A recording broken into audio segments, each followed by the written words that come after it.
Based EMI, तो liability based EMI आपकी income का 15% से कम होना चाहिए.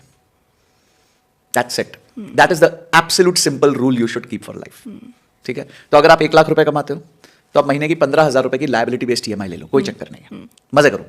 आप 2 लाख कमाते हो तो 30,000 की ले लो, पर अगर आप 50,000 कमाते हो तो 7,500 ले लो. तो इसमें भी क्या कर दिया आपने, एक ऐसी चीज डाल दी कि मेरे जैसे जैसे इनकम की ग्रोथ होगी वैसे वैसे मेरी लायबिलिटी बेस्ड ईएमआई की ग्रोथ होगी. बट उस पे भी एक कैप होना चाहिए. देखिए, आप जब गाड़ी से जाते हैं, फॉर एग्जांपल गुड़गांव से जाते हैं, टोल गेट आता है, तो टोल गेट में जब पैसा डालेंगे तभी तो वो खुलेगा. राइट. तो इसी तरह लाइफ के भी टोल गेट्स होने चाहिए कि जब मैं ये अचीव करूंगा तो मैं ये करूंगा, जब मैं ये अचीव करूंगा तो मैं ये करूंगा. तो अगर आप अपने लायबिलिटी बेस्ड ईएमआई को 15% से कम में घुसा दें, आपको कभी लाइफ में स्ट्रेस होगा ही नहीं. It is not possible. पर प्रॉब्लम क्या है?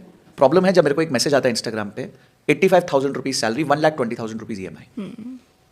वो प्रॉब्लम है. क्योंकि उस टाइम क्या होता है ना, आप वो डोपामीन के चक्कर में नया नई चीजें खरीद रहे हो. अच्छा, marketers are very smart, they know how to play with your brain. वो कुछ ना कुछ ऐसा मैसेजिंग दे देंगे जो आपको लगेगा कि मुझे तो जस्ट पे 99 राइट नाउ एंड उसके बाद कर दो. तो they are enabling you to buy things very in an easy manner. या फिर they are hurting your ego कि अच्छा, आप कोई शोरूम में गए तो बोलेंगे तो नहीं, आप तो अफोर्ड ही नहीं कर सकते. बोले मैं नहीं अफोर्ड कर सकता, लाओ 4 भाइयों के क्रेडिट कार्ड, अभी सारे पैसे देता हूं मैं. वो बाद में आपके ऊपर लायबिलिटी है. एक मैंने ना बहुत इंटरेस्टिंग चीज की थी क्लास में. We were having a financial planning class. तो मैंने सबको बोला, स्टूडेंट्स को, आप एक काम करो, आप ना घर पे जाके ये चेक करो कि आपने कौन सी चीज को, चाहे आपकी शर्ट है, ट्राउजर है, जैकेट है, बेल्ट है, बैग है, कोई भी एक्सेसरी है, उसको पिछले 1 साल से हाथ नहीं लगाया. ठीक है. और मुझे बताओ, अगर आपके पास टोटल 100 यूनिट है तो ऐसे कितने यूनिट्स है जिसको आपने पिछले 1 साल से हाथ नहीं लगाया.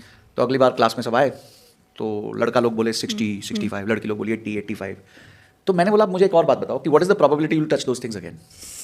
अगर 1 साल से आपने कोई चीज नहीं छुई है, very rare chance. I am wearing a watch, अब मैं वही वॉच पहने जा रहा हूं, कभी स्किप मार दी तो 2 वॉच में है. तो बाकी जो 8 ब्यूटीफुली शेल्फ में रखी हुई हैं, उनका क्या यूज रह गया. पर जब आप खरीद रहे हो तो आप तो ये सोचते ही नहीं हो, नहीं मुझे ये भी ड्रेस चाहिए, मुझे ये भी शर्ट चाहिए, मुझे ये भी ट्राउजर चाहिए. इंपल्स में इतने जल्दी आप एंड जस्ट इमेजिन 65%, मतलब 2 out of 3 items which you own you don't touch for even after 1 year. तो ये क्यों जरूरत थी आपको लेने की?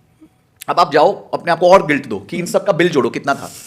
और जब आप वो जोड़ोगे और भी बड़ा गिल्ट आता है कि यार मैं तो करीबन 2 लाख रुपए खोटे कर दिए, 3 लाख खोटे कर दिए. तो my point is minimalistic living. I am not saying be miser, I am saying have rules. हम हमेशा कहते हैं spending should be rule based, investment should be ROI based. तो आप स्पेंडिंग्स के रूल बना दो, ये होगा तो करेंगे भाई. अच्छा, दूसरा, आपकी स्पेंडिंग आपके हैप्पीनेस गोल से अलाइंड होनी चाहिए. इसका मतलब क्या है? What do you like the most?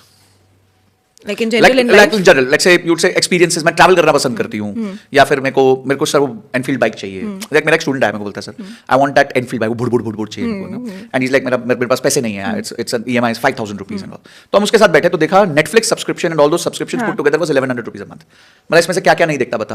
अच्छा, ये नहीं देखता, चलो हटाओ. वहाँ 700-800 रुपए बच गए. फिर रात को बैठे हैं तो वो स्विगी, प्रिसाइसली